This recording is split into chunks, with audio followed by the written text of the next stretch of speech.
예술가가 왜 가난한가? 예술가의 그 작업 활동에 대해서 어떤 신화적인 프레임을 씌우고 우리는 그것을 환상을 좀 즐긴단 말이에요. 예술가는 지독하게 고독하고 지독하게 가난하고 고통을 겪은 다음에 좋은 작품을 만들어내는 사람이야. 대중도 그런 환상을 원하기도 하고, 그리고 예술가 자체도 그렇게 해서 거장 같은 그런 작품을 언젠가는 만들어낼 거야 라는 생각을 하는 경우가 있다. 그런 프레임 이제는 좀 벗어나야 되지 않나.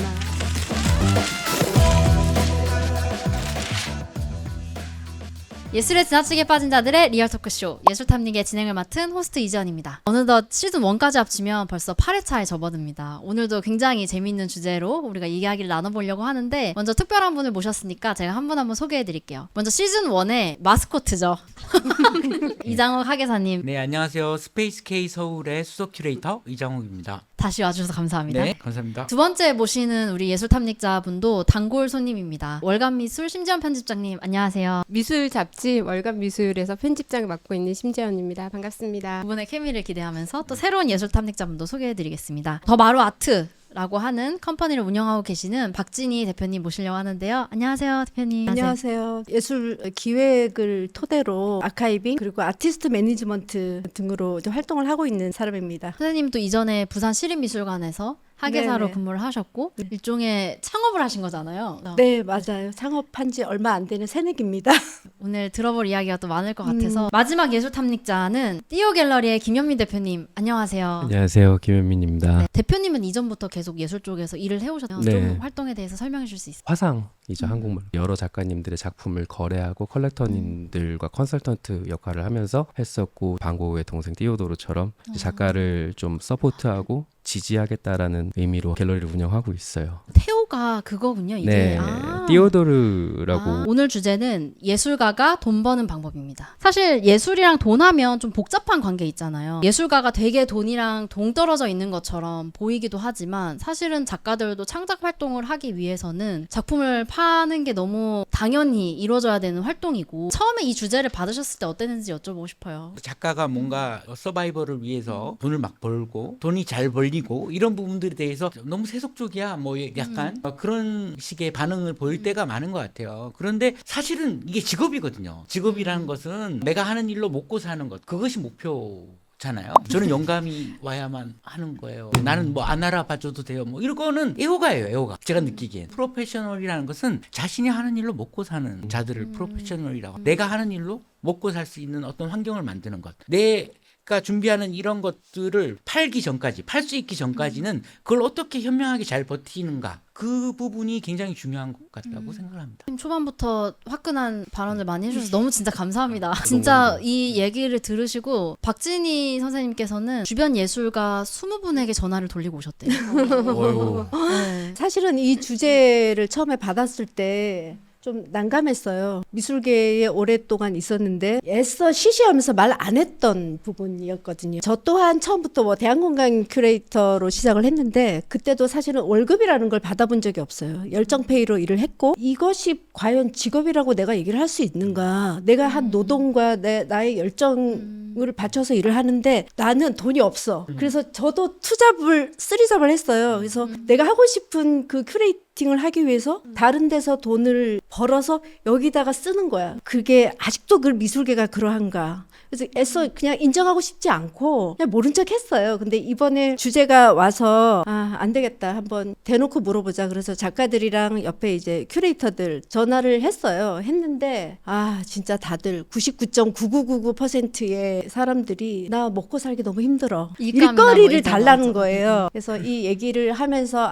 이제 올 것이 왔다. 사실 자본이랑 예술을 뗄 수가 없는 관계인데, 특히 이제 한국 우리나라 문화가 양반이고 그런 얘기를 차마 꺼내 하고 싶어 하지 않고, 그러다 보니 작가 선생님들도 작품은 잘 팔리고 싶지만 시장 친화적이라는 이미지는 가지고 싶지 않고, 학생들 미대생들에게도 시장각 갖고 와서는 안 된다, 뭐 이런 식의 교육이 일어나다 보니까 보니까 좀 계속 그거를 없는 척하고 나는 그냥 좋아서 하는 거야. 이런 분위기가 계속 많이 형성되었는데 사실은 저는 이수성님 말씀에 너무 동의하거든요. 업이라는 건 자기가 하는 일로 생계를 유지할 수 있어야 되는데 대표님 말씀하신 것처럼 모두가 그 업이 아니라 다른 데서 돈을 벌어서 여기에 투자를 하는 형태는 건전한 시장이 아니고 건전한 생태계가 아니잖아요. 취준생들을 다 경험하잖아요. 작가만 꼭 그 작가 지망생을 경험하는 거 아니고 저희도 취준생 취업을 준비하면서 이런저런 아르바이트를 많이 하면서 살아남는 거잖아요. 이제 시작하는 신진 작가들은 바로 돈 벌 수는 없어요. 그러면은 자신의 생활이라는 게 있잖아요. 품위 유지가 아니라 그냥 의식주를 해결하기 위한 다른 아르바이트를 많이 하도록 하죠. 미술대를 졸업하고 자기 작품이 팔려서 그걸로 생계를 유지하기까지는 각자 시간이 다르지만 꽤 걸리잖아요. 그랬을 때 이제 크게 두 가지로 나뉘는 것 같아요. 하나는 자기가 배운 어떤 그 스킬을 활용해서 자기가 좋아하는 작가의 스튜디오에 어시스턴트로 들어가는 경우. 뭐 아는 선배가 해청어요 해서 이제 어떤 벽화 프로젝트라든가 이제 인테리어를 위한 뭐 이제 내부라든가 아니면 조각 쪽이라든 경우 같은 경우는 공공미술품 이제 외부 조형물 이런 것들을 같이 이렇게 프로젝트에 들어가서 그런 일들을 이제 하는 능력을 가지고 그 바운더리 내에서 뭔가를 하는 경우가 있고요. 그게 아니면 자기가 평소에 그래도 조금 재능이 있었던 분야에서 다양하게 이제 일을 하는 것 같아요. 근데 중요한 것은 이 각각의 다른 길이 있는데 여기에서 갑자기 일찍 좀 성공을 하면 작가가 되기 힘들다는 거예요. 어떤 의미죠? 말하자면 이런 거예요. 제가 공공미술 프로젝트를 막 조형물을 해요. 그런데 거기에서 이제 성공하면? 그렇죠. 이게 말하자면 못 이게 들어오는 원래 내가 조각을 하고 싶어서 이거 시작한 건데 이 일이 너무 많이 들어와. 그럼 이제 통장에 돈이 막 꽂히죠. 그러면 누구들을 이제 또 고용을 해요. 이제 내가 어느 순간에 내가 일을 하지 않으면 월급을 못 줘요. 그런 시스템이 되는 거죠. 학교라든가 이런 데서 이제 너무 이제 잘 가르치는 거야 이 사람이. 숨겨진 재능. 야, 이거 완전 일타 강사다.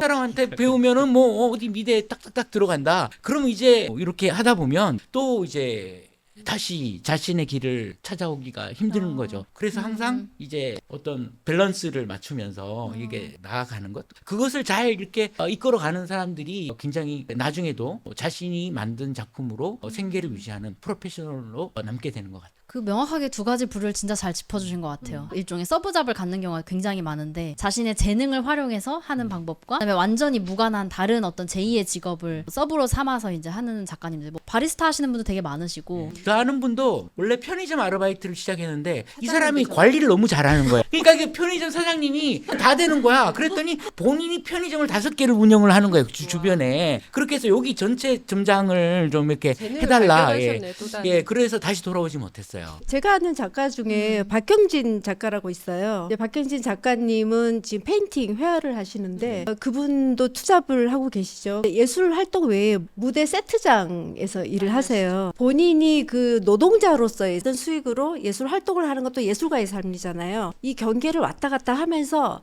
그 자기의 그 회화 내용 안에 노동자의 삶의 그 그림 소재를 삼아서 그림을 굉장히 이게 다 믹스가 잘 돼서 이 정도의 투잡이라면 활용도가 굉장히 높고 좀 아이디어가 좋지 않나. 그걸 일종의 순환시키신 거네, 하나로. 이걸 먼저 얘기하고 싶었던 이유가 사실 예술가가 돈을 버는 게 왜 어려운가, 그러니까 그 특수성이 분명 있지 않을까 해서 했던 건데 내가 어디에 고용되지 않았기 때문에 그만큼 내 어떤 그 동력으로 출근을 해야 되고 작업실에 가야 되니까 그러니까 그런 것도 어렵다라는 생각이 드는데 또 좀 장애물이 될 만한 게 있을까요? 본인들 자신 아닐까요? 예술가들 본인의 고집. 왜냐하면 창작자가 되겠다고 처음에 이 직업을 선택했을 때 나는 처음부터 나는 학원 강사가 될 거야. 또는 나는 뭐 무대 미술을 하는 사람이 될 거야라고 순수 미술을 공부하고 그러진 않잖아요. 나는 보통은 음악하는 사람 마찬가지. 나는 가수가 될 거야 해서 음악을 시작하겠지. 나는 잘 나가는 학원 강사가 되겠어 해서 하진 않는 것 같은데 그렇다 보면 이제 본인이 생각했었던 그 출발점에서의 본인의 마음가짐이 가장 큰 걸림돌일 것 같아요. 왜냐하면 모든 작가들은 대부분 자기가 창작해낸 작업을 자신의 자식으로 얘기하는 작가들이 대부분 많아요. 결국에 직업이라는 것은 누군가와 협업을 하는 거잖아요. 혼자만 창작했다고 해서 혼자 그림 그려서 혼자 팔 수 없는 거고 저라는 사람을 만나서 우리 이번 전시는 어떻게 할까요? 이 작품은 어떻게 파는 게 좋겠습니까? 라는 대화도 할 수 있는 건데 이제 이런 것들이 블락킹 되는 본인의 마인드가 있어버리면 그게 장애물인 것 같아요. 저는 예술가가 예술로 돈을 벌 수 있을 만큼 충분한 시장 규모? 라든지 뭐 아니면 유통 구조 이 시장 미술 시장이라고 하든지 아니면 이 생태계가 충분히 산업화되지 않았기 때문에 기회가 너무 작은 거잖아요. 그럼 이 파이가 커지면 기회가 조금 더 생길 수 있고 이제 그런 지점이 가장 근본적으로는 있는 것 같아요. 여기서 만약에 젊은 작가들이 조금 더 이제 우리가 대중문화라고 말하는 것처럼 더 많은 애호 그룹을 만날 수 있고 더 많은 시장을 만날 수 있다면 투잡 쓰리잡이 아닌 여기 더 집중을 할 수 있을 텐데 미술로 진짜 시장에서 유통이 될 수 있는 요 파이가 너무 작다 보니까 네 그래서 이게 가장 근본적인 뭐 한계 상황 중에 하나가 아닐까라는 생각. 한세빙의 왜 예술가는 가난해야 할까라는 책이 있었어요.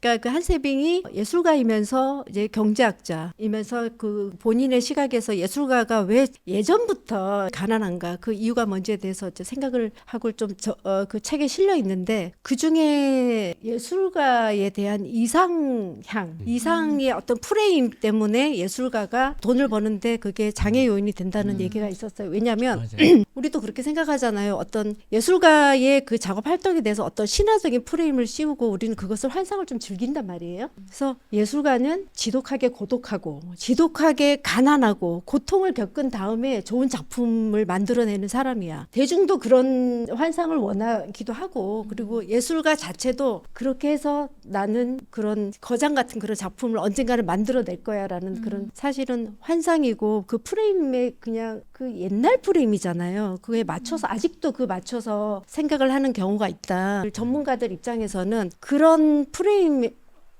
좀 이렇게 이제는 좀 벗어나야 되지 않나. 왜냐하면 작가는 기본적으로 미술씬에서 알게 된 미술학교라든가 자기 아르바이트하는 바운더리 내의 사람들, 그러니까 인간관계가 상대적으로 되게 작아요. 예. 그리고 그래서 비즈니스적인 커뮤니케이션을 별로 해본 적이 없어요. 맞아요. 예, 회사 가면 사람들이 다 좋아서 얘기하는데 다 웃고 예 이렇게 하는 게 아니거든요. 예, 이제 힘을 줄 때와 힘을 안 줄 때를 이제 우리가 조금씩 맞아가고 상처받고 이렇게 해가면서 이렇게 키워가는 거잖아요. 근데 예술가들은 상대적으로 예술을 업으로 하고자 하는 분들은 상대적으로 그런 부분들에 대한 연습이 적다 보니까 조금 더 이제 넓은 바운더리에 있는 분들과 상의를 하려고 노력을 해보는 예, 그런 게 좋을 것 같다는. 그러면 예술가가 그러니까 처음 나왔던 프로로 가고 그러니까 초반 단계를 넘어서 이제 진짜 내가 지속적으로 작가로 성장하고 싶고 살아남고 싶다면 돈을 벌어야 될 텐데 어떻게 벌 것인가 그리고 어떻게 벌고 있는가 진짜 씬에서 지금 이 얘기를 좀 하고 싶은데 사실 가장 기본적인 거는 작품 판매 같아요. 보통 그러니까 첫 판매를 어떻게 하나요? 작가들이 이제 정말 생애 최초의 판매? 젊은 작가들은 보통 좋은 출발은 그건 것 같아요.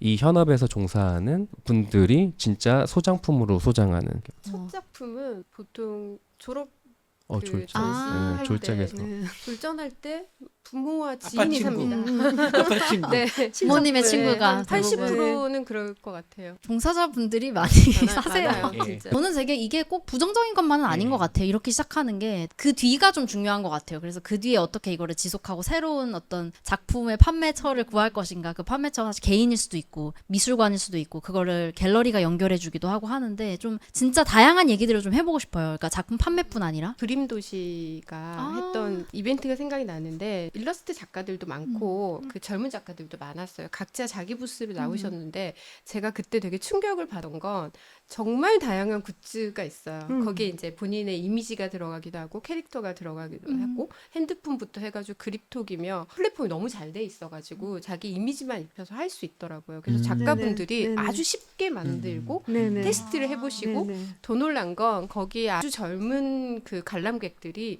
그걸 너무 편하게 막 와서 이제 맞아요. 와가지고 이제 한 몇십만 원 쓰고 가는 거예요. 5만 원짜리, 2만 원짜리 막 이렇게 사갈 때 그래서 제가 이게 작가들한테 얼마나 도움이 될지는 모르겠지만 굉장히 다른 시장이 있고 거기에 젊은 작가들이 굉장히 적극적으로 대응을 하고 있고 또 거기에 반응을 보인 소비자층이 꽤 두텁다. 걸 제가 이제 직접 보면서 느꼈거든요. 그 젊은 작가들이 그런데 소비를 하고 뭐 만들고 새로운 시도들을 하면서 좀 즐기잖아요. 아까 얘기했던 그 수익 활동에 방해되는 요소 중에 이상적인 예술가상. 그런 예술가상에 젊은 작가들은 영향을 많이 받지 않는다고 라고 이제 생각을 해도 될 것 같아요. 그래서 조금 더 다채로운 시도들이 계속 일어날 것 같고, 이제 문제는 이제 중진 작가들이 어떤 얘기를 하냐면 젊은 작가들이 너무 활동이 재미나고 신나고 너무 잘한다는 거예요. 오히려 우리들이 중진 작가들이 사각지대에 놓여 있는 듯한 느낌을 받는다. 좀 시기별로 어떤 필요한 지원들이 좀 다를 수도 있고 네네.